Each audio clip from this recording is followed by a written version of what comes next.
So question number one, do you think owning a printing machine in a clinic is a good idea? If I happen to own a printing machine, what would be the best way to utilize it? It's a good question, and I think it may sound obvious, but it's a question that many of us will think about. And again, look, just like buying a scanner, it really just comes down to how much you will utilize it. Buying a printer and keeping it in the cupboard in your clinic makes no sense, no financial sense, no business sense. But look, I will just say that I really foresee the day where a scanner and a printer is going to be common practice and commonplace across all practices. And the reason why is that, as I mentioned in the webinar, there's just so many indications you can use. Even if you don't believe in 3D printing restorations, you can easily get into splints or surgical guides. You can easily get into just printing models, which can be important. And the beautiful thing about printers is you don't need to spend an arm and a leg like a milling machine. It's a lot lower of a entry point, especially in terms of price, in terms of setup, in terms of maintenance. So without a doubt, I think it's a good idea. But it really comes down to the type of dentistry you do. If you're an endodontist, I don't know what you would use a printer for, to be honest. I know there's endo guides, but they're kind of niche. But for most GDPs, I think it would be a pretty good idea. Okay. So question number two, which factor do you think is the most important when printing a crown? Which factor is the most important? I really just think it's the resin and the entire manufacturing process. It's like what I mentioned in the webinar. Now that more and more dentists are doing some manufacturing in their clinic, they really need to hold themselves to a high standard and make sure they're not cutting corners. This isn't like cutting corners with your light cure composites, I didn't cure for 20 seconds per increment. This is a lot more serious than that. When you're making medical appliances, when you're making restorations like a crown, you really need to follow the instructions of use carefully.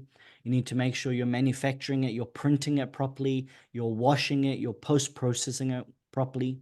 But in terms of longevity of the crown, I really just think it's a materials game.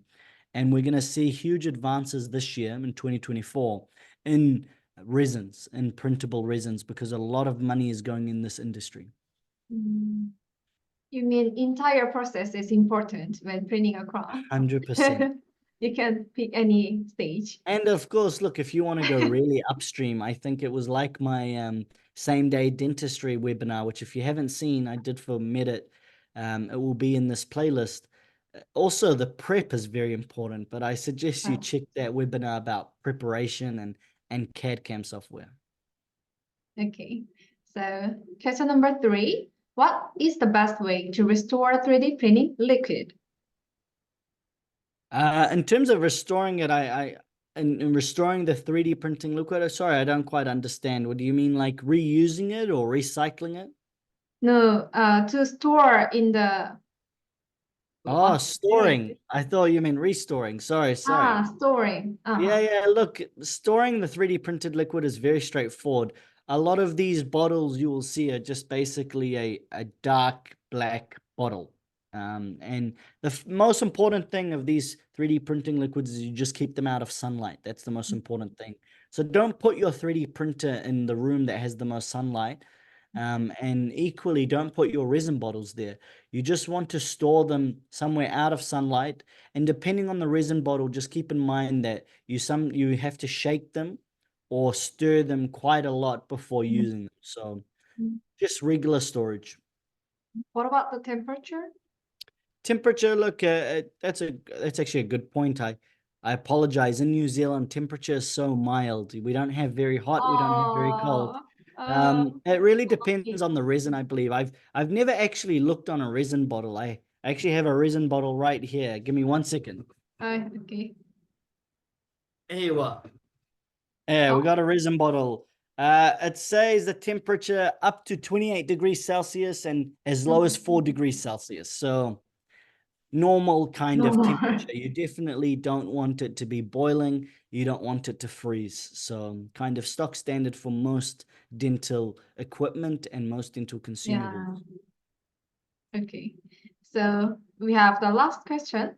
Question number 4. Is there any clinical tip or recommendation when polishing a printed crown? Great question. I would go back to what I said originally, which is I treat printed crowns basically like indirect composites because fundamentally that's just what they are. They're resins, and really I would just polish it like you do your composites. There are a lot of different polishing sets out there, popular ones by Eve, the Dye Shine kits and all that. And that's really what I do. In terms of post-processing a crown, that's probably a bigger topic and maybe something we can cover in another webinar. Whether you glaze the crown, whether you just polish the crown, whether you do candy coating.